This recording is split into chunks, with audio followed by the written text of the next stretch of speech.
Hello everyone and welcome to Scary Story. Grab your blankets and turn down the lights because tonight's tale is a chilling one. It's about how the most familiar places can hide the darkest secrets. It all started when my family and I moved into a sprawling two-story Victorian house.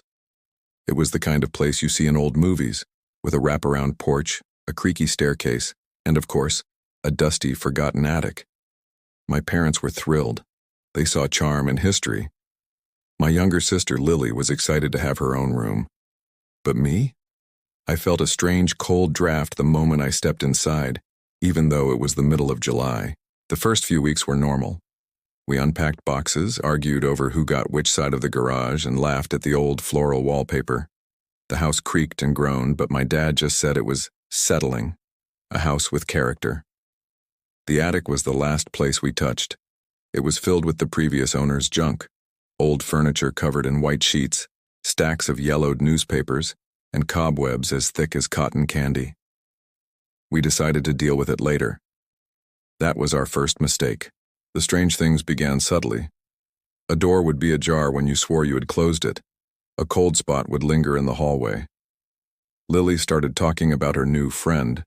She'd sit at the top of the stairs, whispering to the air.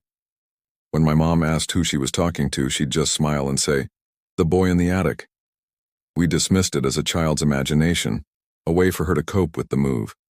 But then the whispers became clearer. Late at night, when the house was silent, I'd hear faint noises from above. It sounded like someone was dragging something heavy across the floorboards. I'd tell myself it was just the house, the pipes, the wind. But the sound was too rhythmic, too deliberate. One night I heard a soft tapping. Tap, tap, tap, coming directly from the ceiling above my bed. My heart pounded in my chest.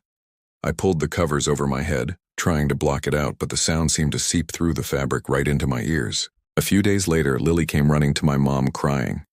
She held up her favorite doll. Its porcelain face was cracked and one of its button eyes was missing. "The boy did it," she sobbed. "He said I talked too much." My parents were finally getting concerned. My dad, ever the pragmatist, decided it was time to clean out the attic once and for all. He wanted to prove to us that there was nothing up there but dust and memories. The next Saturday, he put on his work clothes, grabbed a flashlight, and pulled down the rickety attic ladder. "I'll be down in an hour," he said, trying to sound cheerful. "Maybe I'll find some treasure." The air that wafted down from the attic opening was stale and cold, carrying a scent of decay and something else. Something faintly sweet, like old perfume. An hour passed. Then 2. My mom called up to him, but there was no answer. We just heard a faint rhythmic thumping. Worried, my mom and I climbed the ladder. The attic was even spookier up close. The single bare bulb cast long, dancing shadows that made the sheet-covered furniture look like a congregation of silent figures. We found my dad at the far end of the attic, staring at a small wooden trunk. He was pale and wasn't responding to us. He was just pointing at the trunk. With trembling hands, I lifted the heavy lid. Inside, nestled among moth-eaten clothes, was a small, leather-bound diary. The ink was faded, but the handwriting was neat. It belonged to a boy named Thomas, who had lived in the house a century ago. As I read, a horrifying story unfolded. Thomas wrote about being a lonely child, often locked in the attic by his strict parents as punishment. He wrote about his only friend, a little wooden toy soldier, but the last few entries were frantic, filled with fear. He wrote about a shadow man who visited him in the dark, a man who whispered terrible things. The final entry was just a single, shaky sentence. "He's here. He wants me to be quiet forever." Beneath the diary was the little toy soldier he wrote about. And next to it, tucked into a fold of fabric, was a single black button, just like the one missing from Lily's doll. Suddenly, a loud bang echoed through the attic as the trapdoor slammed shut, plunging us into near darkness. The only light came from the single dirty window at the far end. Lily, who had followed us up, let out a scream. In the shadows, near the spot where my dad stood frozen, a small figure was starting to form. It was translucent, shimmering, a young boy with hollow eyes. He wasn't looking at us.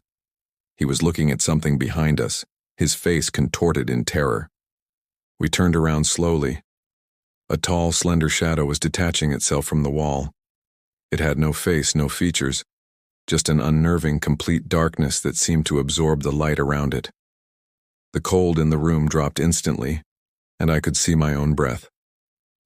The shadow glided towards the boy, its long, wispy fingers reaching out. The ghost of Thomas let out a silent scream, a look of pure agony on his face, before fading away. Then the shadow turned its attention to us.